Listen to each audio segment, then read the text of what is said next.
So now we're going to hear from Rodney Lam. He is a serial entrepreneur and he is the co-owner of the Daily Paper. Welcome, Rodney. If you're there, I think you can unmute. Rodney is very famous in the Netherlands. Sort of centipede. He's doing thousands of things at the same time. He's very much connected to young people, which is his domain. And he is, I think, an entrepreneur, but also a teacher and a coach. And I don't know, we're very curious to see what you are going to tell us. Okay. Welcome. Thank you. Thank you. Can you hear me? Yes. Okay, great. So first of all, thank you very much for having me, because it's quite an honor. I was a little bit surprised to get the invitation and a little bit intimidated, but I'll try my best.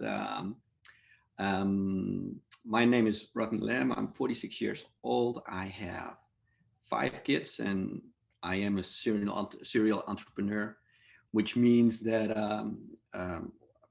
yeah, I do different things, and I'm not only a businessman, but also I see myself as an artist. I produce movies, I write, I act in those movies too.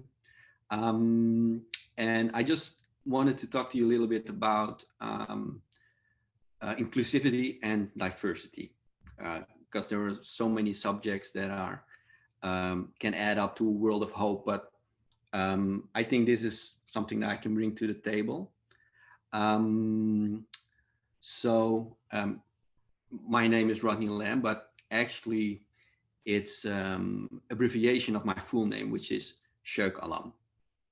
And that name is Chinese. As you can see, I'm not Chinese, but I'm Surinamese. I'm from Suriname, which is a little country above Brazil. And it used to be a Dutch colony. And what the Dutch did is they brought all kinds of ethnicities from all over the world, from Africa, from Indonesia, of course, the Dutch themselves, people from India, and it became a whole world of coexistence and a lot of ethnicities in one place. So I just want to show you a picture of how great this place is. Let me just check. Why isn't this working? Oh. Should be able to share your screen. Yeah, okay.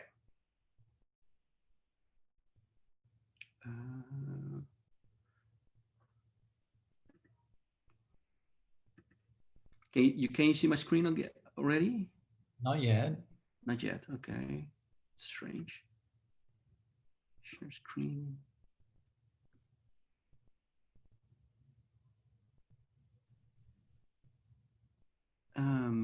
It is. Here it is. So. Yeah, we can see it. Let me just. So this is Suriname.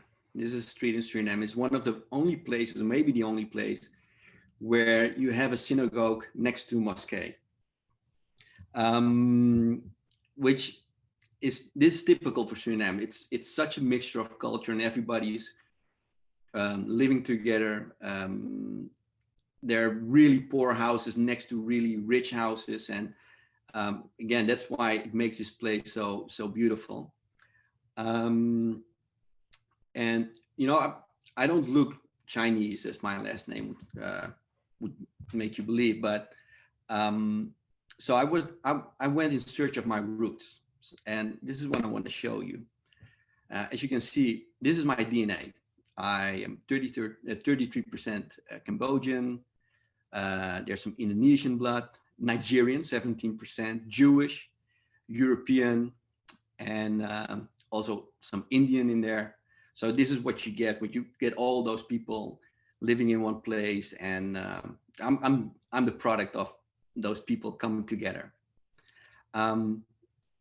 And the thing is, what really amazed me about my history is that there's no Chinese in this. So I think that somewhere, even though my ancestors came from China and they got their name there, they really weren't from China. So they came from another place. Maybe it was the Cambodian part.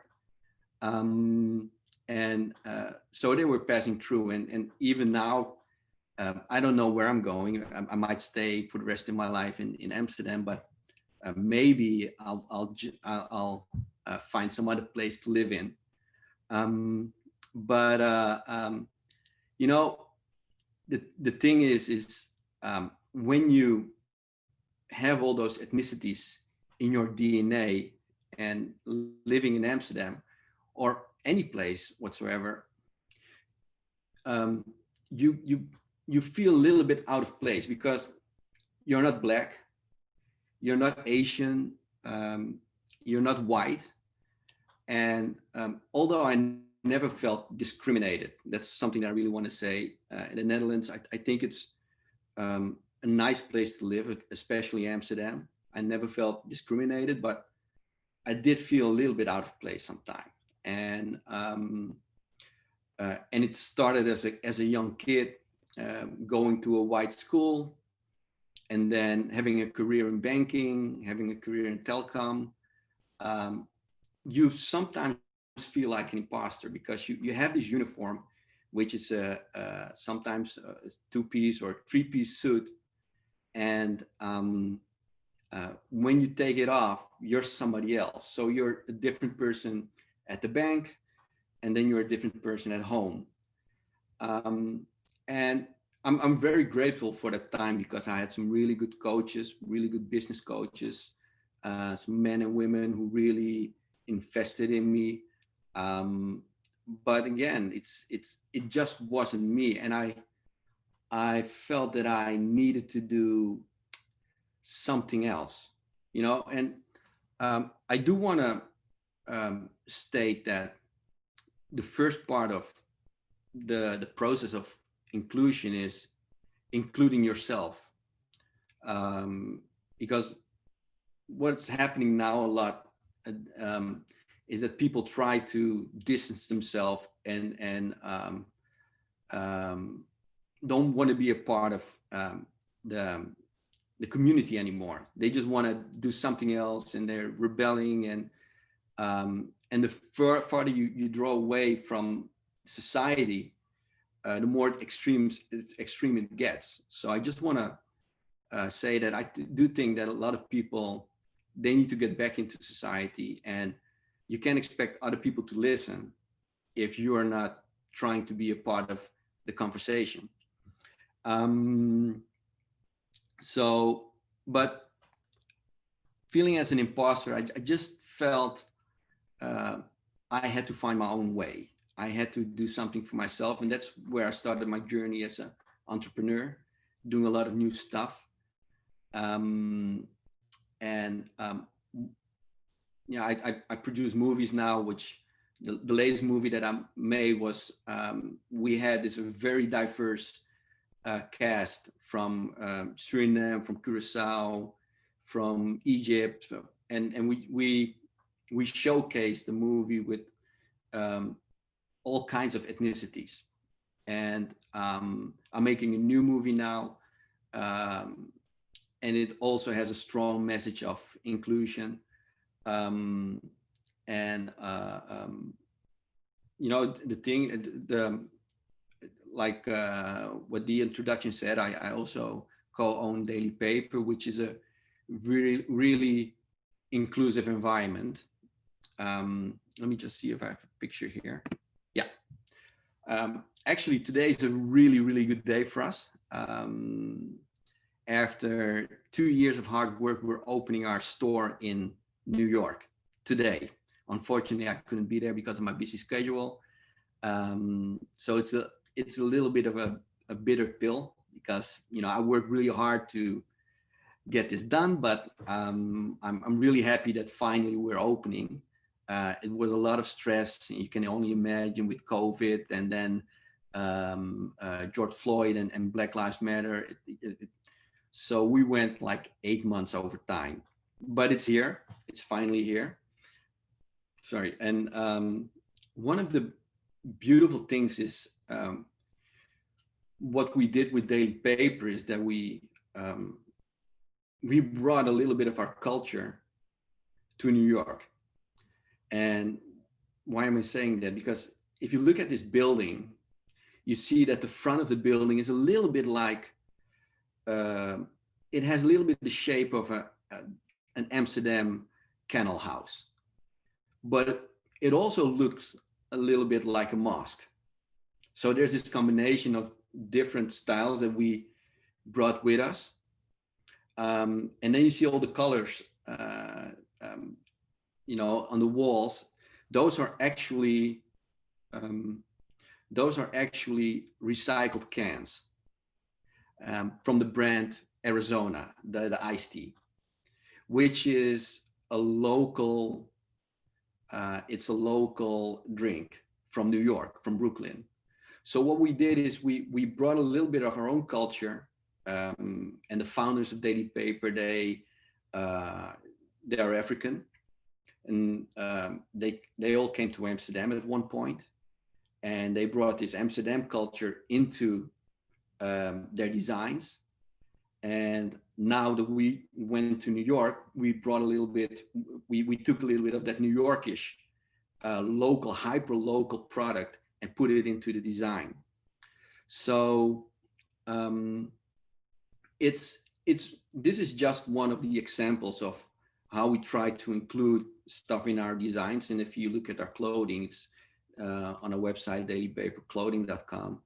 You also see that there's this African futuristic style, but along the way transformed into much more, because every time that somebody else joins the company, we take a little bit of their culture and bring it into our own, which is when you have a company that has a strong DNA and isn't flexible about the DNA, then it stays the same forever. But when you bring other people in and you just let them do what they want to do and bring their own culture and bring everything to the table, you know, you're involved in a really beautiful experiment, and you get the most beautiful products that you didn't know that you could make before you started. So you really don't know the outcome if you let people in and let them extend your vision. And it doesn't only go for design, it also it speaks to the culture of how we work together. One of the things is, you know, you see this beautiful building, but there are also people working within Daily Paper. And what I really wanted to do is, when we went to New York, I wanted to bring that same openness and that same welcomeness to those new employees that joined Daily Paper. So, you know, we had the whole Black Lives Matter thing in the States, and what we really we basically knew that we should be open about it with those people from New York.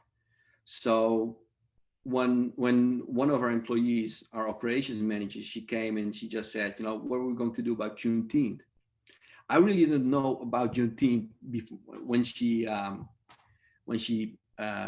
discussed this with us. But basically, Juneteenth is the real day that slavery ended in the States. And, you know, I just said to her, you know, you have carte blanche, whatever you want to do, just let me know what you want to do. And she said, well, I want to give a discount on our clothing on that day. I want a newsletter and send it away to all our US customers and make a celebration out of it. So we put our marketing team in Amsterdam on it and helped her out to, just to do whatever she wanted to do. And that brought a little bit of that culture, of their culture within the States into our company, which is a good thing. That's what I believe. Because when you bring people in, And this is always a scary thing. When you bring people in, you have to be open, really open, because it's really easy to take what you like from a culture. Again, I'm from Suriname, and I think that Surinamese food is one of the best kitchens in the world. You have really nice dishes, but the dishes that I like the most, they came out of slavery. They came out of innovation, when a lot of those ingredients that they use were ingredients that they got from the slave ships, like bacalao, salted meats, sauerkraut, and they only got the leftovers, and they produced beautiful dishes with that. But there's history in that food too, and there's pain in that food also, and you can't just, and that's the same with other cultures. You know, in the States you have the repression of a lot of young black men, but that produced also beautiful things like hip hop, like really nice clothing, what we call urban, but I don't really like that word, but and other other forms of art, and what we shouldn't do, and this is the thing, what we shouldn't do is we shouldn't take the stuff that we like, because if you don't include the pain, it feels unsincere. Minorities feel exploited when you use the image, but you don't tell the story behind the image, and that's something that we don't want to do. You know, when we have a product, we know where it comes from, and that's why I think that's one of the keys of the success of Daily Paper, because of its sincerity, but also the authenticity. You know, we had this whole history, and especially in Hollywood, from whitewashing history. One of the examples is the one that when you have this movie what plays out in Egypt, you've never seen so many white Egyptians and speaking proper English. And well, that's changing, luckily, now, because then you tell the true history. But another thing is that we should be really careful not to blackwash our art or our companies, because what's happening nowadays is that a lot of people are you know, they use blackness or other cultures just to showcase how inclusive they are, which isn't really always the case. When you have a lot of black artists and white management, or you have well, there are a lot of those examples, but a lot of black fashion with white boardrooms. And if you don't want these people to feel exploited, you should really be careful not to only take the art that they produce, or the creativity that they produce, or the clothing that they produce, or the music that they produce, but also include them. Because you can't say that that you like the stuff that they produce and then take it away and then just don't believe that they can be a part of professionalizing it or bring it to another level, which is never the case. One of the examples, and this is, I think, one of the most beautiful things about Daily Paper, and the first speaker also said it, you know, I totally agree with her on the place of women in this society. 80% of Daily Paper management is a woman, are women, and they're from all ethnicities, you know, from black to white and everything in between, and they produce this beautiful building. So it is possible. It's beautiful to work with really strong individuals, and again, let them bring what they got, and take everything that we like, but also take the pain with it.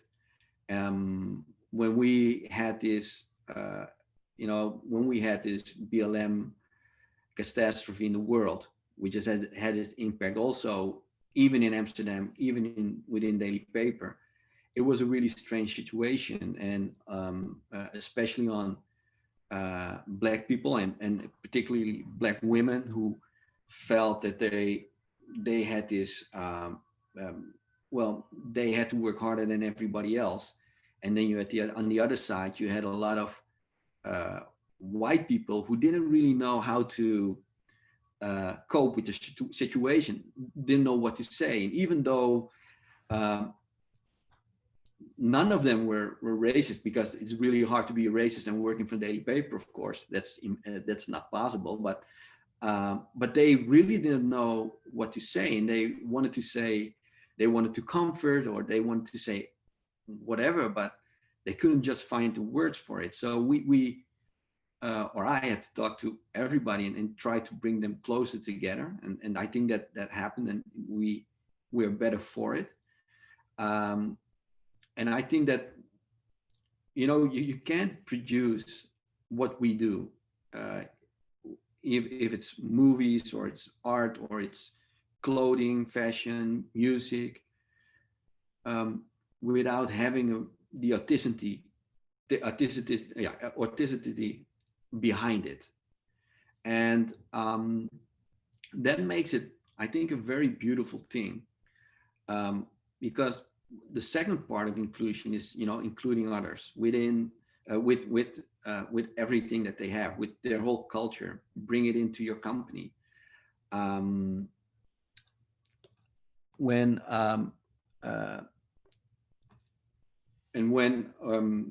we were growing, when I became a part of Daily Paper, I think we only had 6 employees, and we're over 80 now.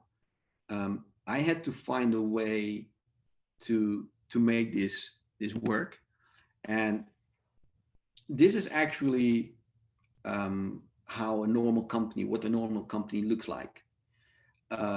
This is an organizational chart with, on top you have this board, or a president or CEO, whoever.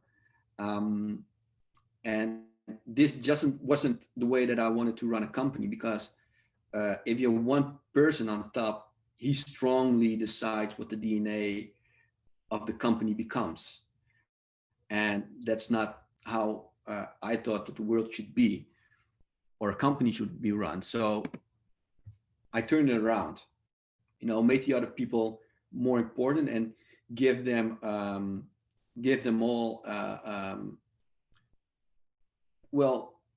a platform to shine on, and to be themselves, and show themselves.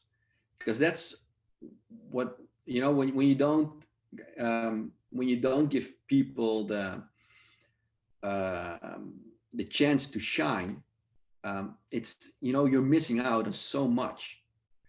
And what I discovered is that when you work like this, you get a whole different model. So it's more like a tree. And this, how I see myself, is like this facilitator of other people to shine, and to show the culture, and to show their art, and to show the creativity. And I think one of my roles in life is to give them what they need to express themselves. And it really looks strange, but I think for me, it's the most successful business model that I've ever worked in. Again, we grew from 6 to 80 people within Daily Paper. We opened our first flagship store in New York today. We're opening another one in London next year. There is this proven success that goes with it. And it all started when for me, it all started when I decided that I didn't want to feel it out of place anymore.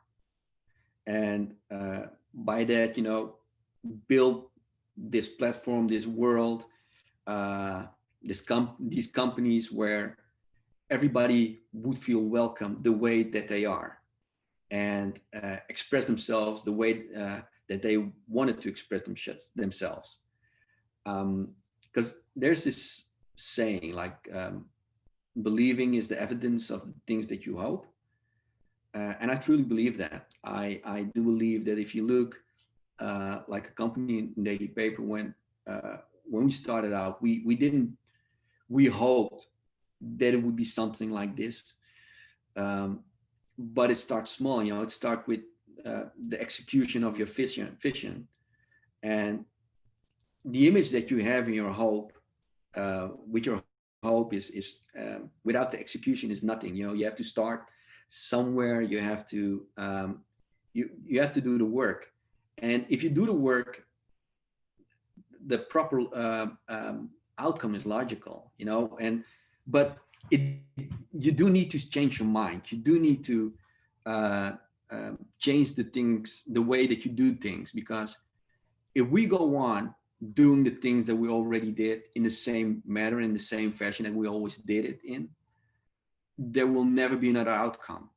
So to drastically change the outcome, we have to change our behavior. We have to rethink the way that we work. We have to rethink the way that we decide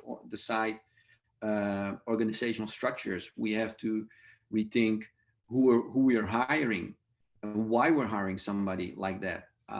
There's so much stuff to think about, and you know, you can start small. You can start with hiring one person out of your own network, or producing or giving this junior creative the space to express themselves in a different way that maybe doesn't feel like your company yet, but you can grow into it.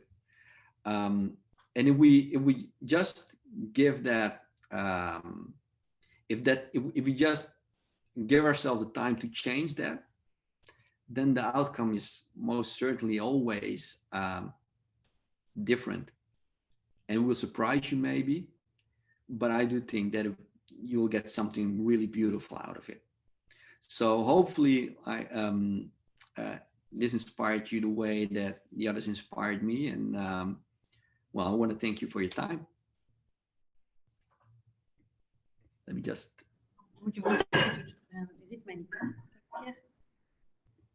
Thanks so much, Rodney. Lee, did you want anything? Sorry? You want to say something? Yeah, I just want to thank you so much. You give a totally new aspect to this day of seminar. Thank you. And this inclusivity question, the way you handle it is very interesting, I think, for many of our friends over the world. Everybody is struggling with this at this point, so it's very beautiful to have such a sort of easy to understand and to follow vision and rules. We are very curious to see the store. Where is it exactly located? It's on the corner of the Delancey and Christie's. Okay, everyone. So when you come from the Williams Bridge, it's on the border of Soho and Lower East Side. Nice. Yeah. Congratulations on this day. We are happy that you're not there because you're here. So that was. Well, with Zoom, I could have called in, but well, I'm also very happy to participate in this seminar. Thank you.